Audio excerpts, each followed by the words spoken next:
Hi guys. I wanted to talk about sanity and insanity.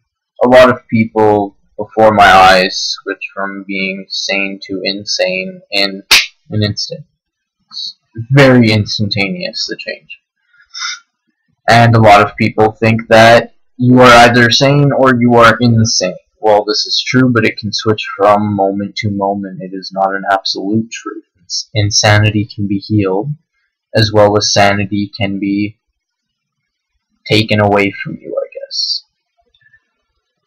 So, what is insanity? Insanity is anything, emotions that will cloud your way of thinking into doing anything harmful, such as anger, or depression, or stress, anxiety, any of those emotions, or fear. If you're thinking with any of those emotions, you are insane at that moment. Now, to be sane, you must come from a place of loving compassion.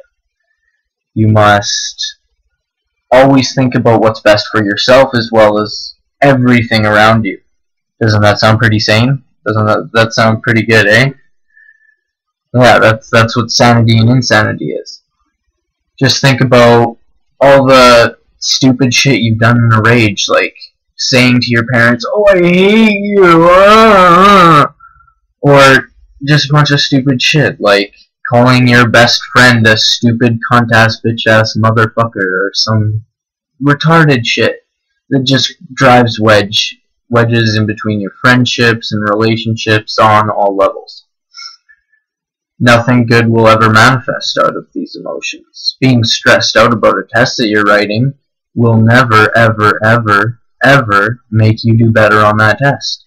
If you're coming from a place of calm love, you will realize, oh, well, I need to learn the material, and you will go and learn the material. Being stressful may result in you questioning, hey, what should I do to do better on this test? But that's just a result of the stress, and you realize that it is insane just to curl up in a little ball. The test is coming. It's not ever gonna help you, ever.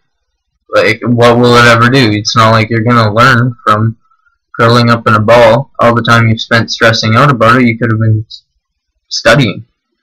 Could have been bettering yourself to succeed on the test. Now, this switch can be very, very quick and very dramatic. A lot of people rage quit video games. Always bring on, well, I shouldn't say always, but can lead to a lot of feelings of rage. And I've seen it. I've experienced it myself. Like throwing my controllers and them actually breaking, like they would smash. Just be like, no, I hate this video game. And what happened? I broke my controller. Like, it's insanity. That's what insanity is. The dictionary definition for insanity is being in a state of mind, or a synonym would be being mad. The Mad Hatter. You are mad. Are you mad, bro? Yeah, the definition, I think, from my recollection, was being in a state of mind that alters your state of perception to something negative. But don't quote me on that. I don't actually remember exactly what the dictionary definition was. Nor does it really matter, since I've explained to you what it really means in more detail than the dictionary ever will. So when you're doing everything out of a state of calm love, you will have better relationships. You will, like, just think about a relationship. Straight up boy-girl. When you fight, what happens? Well, you're fighting, and what good comes out of it? Oh, you're a bitch! You were flirting with, this dude dude, and I saw it, I read your messages, and I saw that message that you were like, hey, baby, with a heart. Well, instead of expressing that this brought on ill feelings by calling them a bitch, driving a wedge, because now that you called them a bitch, they're going to be like, oh, defense barrier, oh, it's not my fault, you're a dick, because you did this in the past, and you did that. And you're like, no, fuck you, bitch. You're doing all this shit. And what happens? You fight. And nothing will ever come of it, because both of you are insane in that moment. Only in realizing that you have problems and trying to solve the problem instead of creating problems will you ever come to a resolution. Now, that's another very, very important topic. Humans are problem solvers. I see this all the time. People complaining like, oh, I'm too fat, I'm not this, I want to be more like that. And they're coming from a state of lack of self-esteem. They're not confident in themselves. And you need to be confident with yourself to be able to express yourself properly and to be able to get the nurturing that you need to help the healing process. Now, humans are problem solvers, and I just see all the time on even conspiracy sites. My dad's very prevalent in them. I've been exposed to them a lot. And what they do, this is honestly what most of them do. They will find a problem, post it on the forum, and then move on. And find another problem, and post it on the forum. Yeah, you're so good, you can find all the problems in the world. Congratulations, let's just bring them to the surface. Make yourself have negative feelings about the world because you got your list of problems from fucking our food and waters being poisoned to there's a giant robot army that's gonna go against the people. They're like, and it goes on and on and on. Or the man never landed in the moon in the first Apollo thing. Like, doesn't matter. It doesn't matter. You should be coming up with resolutions, not problems. Okay, so man never landed on the moon. What's the problem? Well, we've been lied to by our government. How do we fix it? Make our government be honest.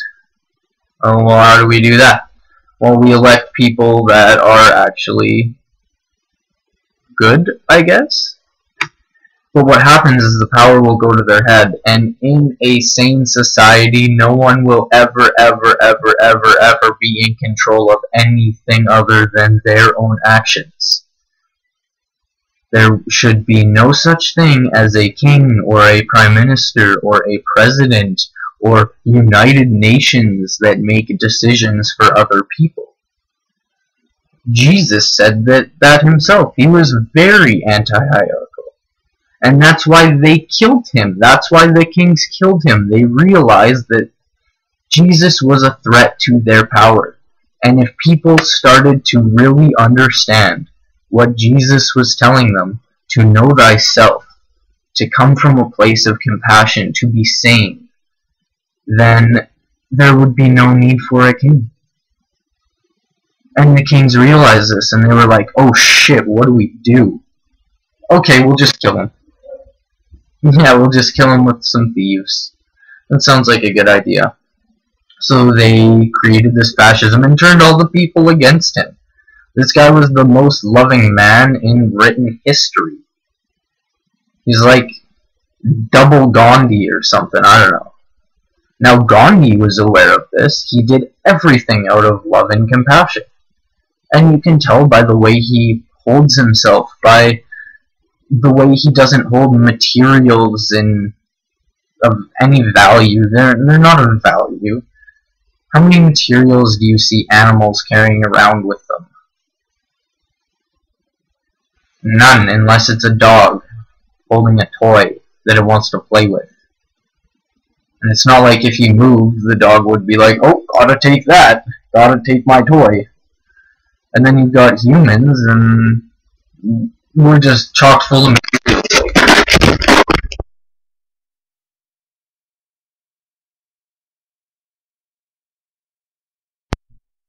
Yeah, my room's in a state of disarray right now because I am actually in a state of transition. I want to get rid of all my pointless bullshit. Actually, until I started cleaning and trying to fix up my room, I never realized how deep-rooted my materialism was. Like, just look at all the clothes that I have. Now, to most, that's a very small amount of clothes, but to me, that's fucked.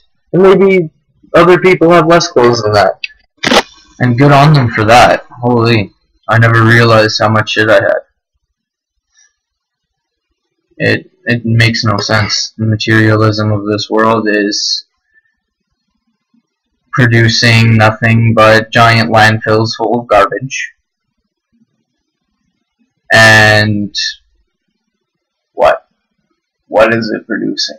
What are we getting?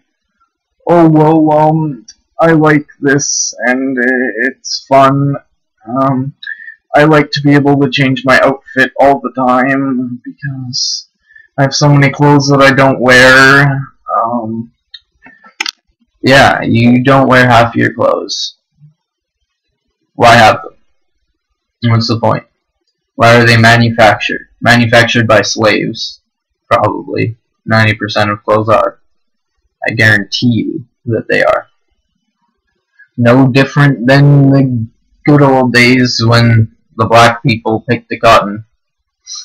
Now, the word nigger, this is another thing that has been linguistically put into our way of thinking.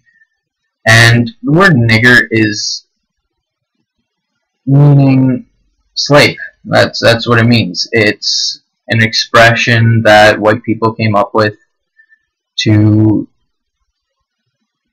label their pets, the things that they owned. Like, they owned this life. So they would call them their nigger, their slave. And now you see people going around, yo, my nigga, yeah, my nigga, what's good? Yeah, you're my nigga, you're my slave. Yo, slave. Yeah, you're my slave. Yo, home dog, you're my slave. Yeah, nigga, I'm so hard because I'm a slave. And all these gangsters, I used to think I was super gangster because I didn't give a fuck. I was hard, man. Yeah. I did drugs, I stole shit. So cool. No, that's insane. That's harmful behavior rooted from addiction. And nothing good will ever come of it. I promise you. Nothing good will ever come of it. The only good that will come in this world is from a state of love and compassion. Buddha said, you will not be punished for your anger. You will be punished by your anger. Because they realize that anger caused insanity. Now, try to be sane. Try not to feel any emotions other than happiness and loving compassion for yourself and for everyone else around you. Everything living around you. That includes that tree over there. That includes that bird. That includes a dog. That includes the person walking that dog. Everything, absolutely everything. Just love them. I don't care if they punched you in the face. Jesus said, turn the other cheek.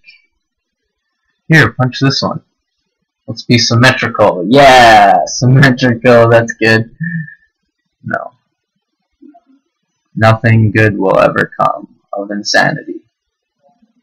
See you later, guys. I love you all. Peace.